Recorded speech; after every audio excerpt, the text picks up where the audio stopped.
அனைவருக்கும் வணக்கம்.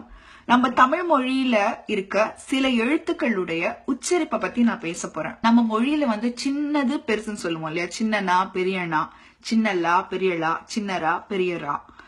இதை எப்படி நம்ம டிஃபரன்ஷியேட் பண்ணலாம்னா, சின்னங்கிற வார்த்தையை எடுத்துக்கிட்டாலே அதுல நான் சின்ன சின்ன இந்த ரெண்டு சுழினா வருதுல சின்னனா. அதுக்கு பாருங்க சின்ன.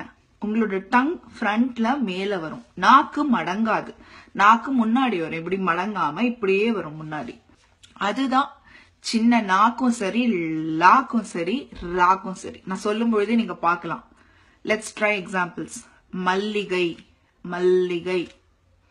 ஒலி, அப்புறம் என்னது, மரம். அதுக்கெல்லாம் பாருங்க முன்னாடி வரும். இதே பெருசு ட்ரை பண்ணி பார்க்கலாம். இப்போ மாளிகை, அப்புறம் மாணிக்கம், வணக்கம், அறம், அறம் செய்ய விரும்பு. இதுக்கெல்லாம் உங்களுடைய நாக்கு மடங்கும். நாக்கு மடங்கி இப்படி போகும். அண்ட் இதை தவிர ஒரு நா இருக்குல்ல, நாக்குக்கு சொல்றேன். நாடு, நாயகன், நாய்கள். அந்த நாக்கு மடங்கும் இல்லாம முன்னாடி இப்படி வராம நேரா நிக்கிற மாதிரி இருக்கும். நாடு, தமிழ்நாடு அப்படி வரும். அப்புறம் ரகரம் இருக்குல்ல, தமிழ், மழை, அழகு. நல்லா நம்மளோட உள்நாக்கு கிட்ட நம்மளோட டங் டிப் போற மாதிரி ஒரு சவுண்ட் அது. சோ இதுதான் நம்ம உச்சரிக்கும் பொழுது நம்ம வாய்க்குள்ள எப்படி அது இருக்கு அப்படின்றத வச்சு நம்ம தெரிஞ்சுக்கிறதுக்காக இதை நான் சொன்னேன்.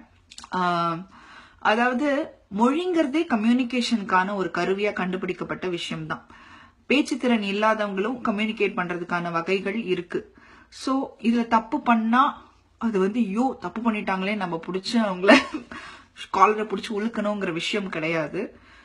அதுவும் இயல்பா பேசும்பொழுது தெரியாம பண்ற தப்பு வேற, இதுக்கு இதுதான் அப்படிங்கிற புரிதல் இல்லாம இருக்கிறது வேற. எனக்கு இந்த எழுத்துக்கு இந்த ப்ரொனவுன்சியேஷன் தான், இந்த எழுத்துக்கு இந்த சவுண்ட் தான் வரணும், நல்லாவே தெளிவான அண்டர்ஸ்டாண்டிங் இருக்கு.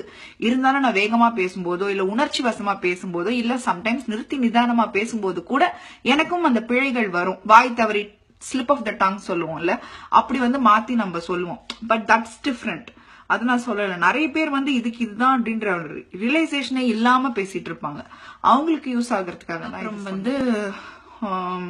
அப்புறம் என்னமா நீயே இங்கிலீஷும் தமிழும் கலந்து கலந்து பேசுறியே, உனக்கு என்ன பெரிய தமிழ் பற்று அப்படின்னு கேட்டா, தமிழ் பற்று இருக்கவங்க யாரும் ஆங்கிலமே பேசக்கூடாதுன்னு இல்ல, ஆங்கிலம் பேசுறவங்களுக்கு தமிழ் பற்றே இருக்கக்கூடாதுன்னு இல்ல. இது ரெண்டுமே ஒருத்தர்கிட்ட இருக்கலாம், என்கிட்ட இருக்கு. தேங்க்யூ சோ மச் ஃபார் வாட்சிங். நன்றி, வணக்கம், வணக்கம்.